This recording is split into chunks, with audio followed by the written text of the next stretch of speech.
Emisioni investigativ Vetting solli në publik një pjesë të krizës së thellë në sistemin e së drejtës së autorit, duke vënë në qendër rolin e Alba Autor të akuzuar për mungesë transparence, shpërndarje selektive dhe abuzim me fondet e krijuesve. Rasti simboli këngës Mora fjalë të Naim Gjoshit e dëgjuar në festa, ndeshje kombëtare dhe transmetime publike, por me të ardhura minimale për autorin, tregoi se sistemi ka kthyer të drejtën e autorit në një farsë burokratike dhe burim fitimi për të tjerë. Artistë si Gjergj Leka, Osman Mula dhe Aleksandër Peçi denoncuan se punët e tyre shpërblehen në mënyrë poshtëruese me të ardhura që nuk i kalojnë 100 euro në vit.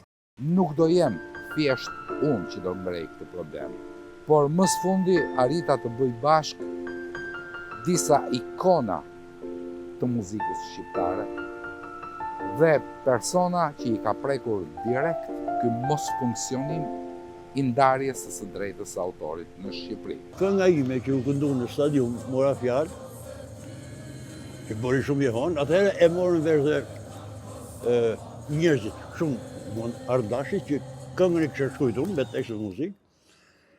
Mrapa kam pasur disa telefonata nga avokatë në Tiranë, po dhe në Kosovë. Nuk desha të merrem me këtë punë.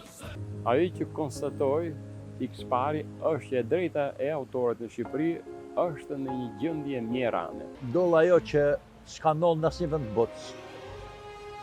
Pothuajse nuk njihet e drejta autorit, shpërdoret, mund të merret, qohet kudo, i vetë emri jot, emri atij. Dhe vjen një moment të thu, po si është e mundur gjënim?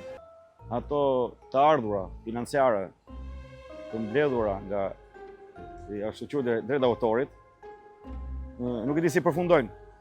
Dhe ne në fund të vitit marrim një pak qesharake, për të qeshur, edhe për të qarë.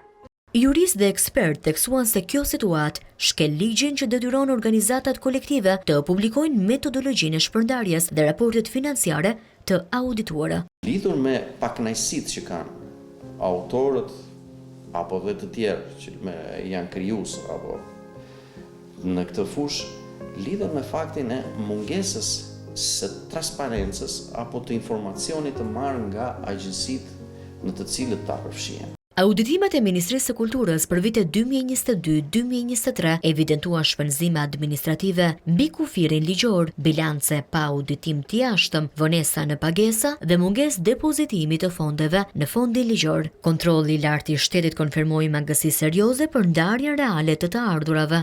Rastet e këngëve të njohura në mbar shqiptarin, Mora fjalë dhe Xhamadani via via u përdorën publikisht pa shpërblim për të drejtën për autorët, duke nxjerrë në pa abuzime sistematike. Ministria e Kulturës paralajmëroi rishikim të statuseve në përditësim të sistemit të transparencës, ndërsa artistët kërkojnë shpërndarje të drejtë dhe respekt për dinjitetin krijues. Mesazhi i emisionit Vetting ishte i qartë: pa transparencë nuk ka dinjitet dhe pa dinjitet nuk ka dhimbje krijuese. Pjesa e dytë e emisionit do të sjellë dëshmi dhe fakte të reja të ardhshme në News 24.